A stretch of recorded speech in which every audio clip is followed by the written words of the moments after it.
नमस्कार, मैं आशीष राठौर आपका स्वागत करता हूं। बता दें आपको कि मुंबई में फिर से अर्णव गोस्वामी के खिलाफ पूरे थाने में देशद्रोह का केस दर्ज होने वाला है और इसमें जो मुंबई के कांग्रेस के नेता हैं जगत ताप, उन्होंने ये खुलासा किया है और इसकी जो शुरुआत होगी वो सोमवार से होगी। उनका कहना है कि अर्णव गोस्वामी अपने निजी फायदे के लिए पूरे देश में भड़काऊ न्यूज़ चैनल पे भाषण दिया उन्होंने और बहुत तरह तरह की ऐसी कॉन्स्पिरेशनल बातें करी जिसका कोई अर्थ नहीं है, जिसकी कोई सोर्सेज नहीं है। जगत ताप ने यह भी कहा कि उनका जो मकसद था वो देशद्रोह का था, तो उसके लिए उन्होंने ये साफ कहा है कि अर्णव गोस्वामी अपने फ़ायदा के लिए उन्होंने झूठ अजुल फजूल न्यूज़ दिया और बहुत सारे पैसे छापे। उन्होंने ये भी खुलासा किया है कि मैं पूरे थाने में मुंबई के जब एफआईआर दर्ज करूंगा तो अर्णव कहीं भी छुपा होगा उसको खींच के मुंबई पुलिस लाएगी। और अभी ये भी खुलासा हुआ है जगत ताप के द्वारा कि अर्णव गोस्वामी मुंबई छोड़ के दिल्ली में बैठे हुए हैं और वहाँ से न्यूज़ को दिखा रहे हैं और अलग मुद्दा पे अब बातें कर रहे हैं। लेकिन इतने दिनों तक जो अर्णव गोस्वामी ने देश को भड़काने के खिलाफ मुंबई के द्वारा जो काम किया है, ऐसा जगत ताप का कहना है। लेकिन पूरे देश के जनता का ये सोचना है और ये मानना है कि अर्णव गोस्वामी ने जो करा वो देश के खिलाफ नहीं किया, एक राष्ट्रवाद की आवाज़ थी।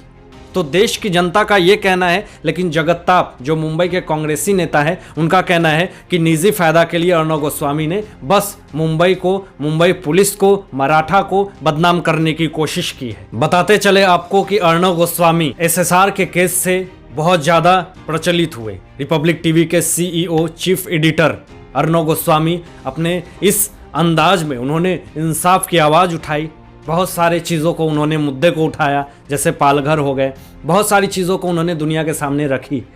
उस दिनों से रिपब्लिक टीवी पूरे देश भर में टीआरपी पे नंबर 1 की टीआरपी उनकी आई। तो उनके ऊपर स्कैम का भी आरोप लगाया गया कि टीआरपी स्कैम करी गई है। बताते चले आपको दोस्तों कि अर्णव गोस्वामी एक राष्ट्रवादी पत्रकार हैं और उन्होंने कोई फ़ायदे के लिए न्यूज़ सोर्सेस का उपयोग नहीं करा।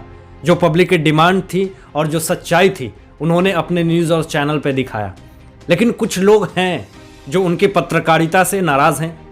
अब मैं उनका नाम नहीं लूँगा, लेकिन कुछ लोगों ने कॉन्स्पिरेसी अर्णव गोस्वामी के साथ भी करी और अर्णव गोस्वामी जी ने पूरी तरह से इस देश में हो रहे बुराई अत्याचार को दिखाने की कोशिश करी। उसके चलते उनको जेल में भी डाला गया, उनको तलोजा जेल के अंदर ले जाया गया और किस तरह से उनको इतना टॉर्चर करा गया और उनको ये कबूल करवाने की कोशिश की गई कि तुम देशद्रोह हो। लेकिन एक सत्यवादी राष्ट्रवाद आवाज़ उनका नहीं दबा, क्योंकि उनके पिताजी खुद आर्मी में थे और सत्य ही को वो प्यार करते थे, जिस कारण से अर्णव गोस्वामी कभी ना दबे और ना दबेंगे। भले कुछ चीज़ों को लेकर के वो दिल्ली में अपने न्यूज़ सोर्सेस को आगे बढ़ा रहे हैं। बता दें आपको कि उनके टीम को मुंबई पुलिस ने पूरी तरह से टॉर्चर करके उनको कैदी करा और उसको बार बार टॉर्चर करके उसको ये उगलवाने की कोशिश करी कि तुम देशद्रोह के लिए काम कर रहे हो। एसएसआर की बहन श्वेता कृति ने एक ट्वीट करके ये कहा है कि यूनिवर्सिटी ऑफ कैलिफोर्निया में 25 लाख रुपए का स्कॉलरशिप कॉलेज से अपील करी है और उसके बाद जो भी स्कॉलरशिप को जीतता है, स्कॉलरशिप में पास होता है, उसको उतने रुपए का स्कॉलरशिप दिया जाएगा।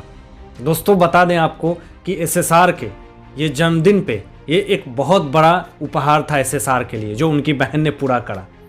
आपको बताते चले कि एसएसआर का एक सपना ये भी था कि जो गरीब बच्चे हैं, जिनके पास पैसे नहीं हैं और उनको पढ़ने की बहुत जिज्ञासा है, लालसा है, उनके लिए एसएसआर ने ये सोचा था कि मैं अपने फंड से उनको पढ़ाई करवाऊंगा।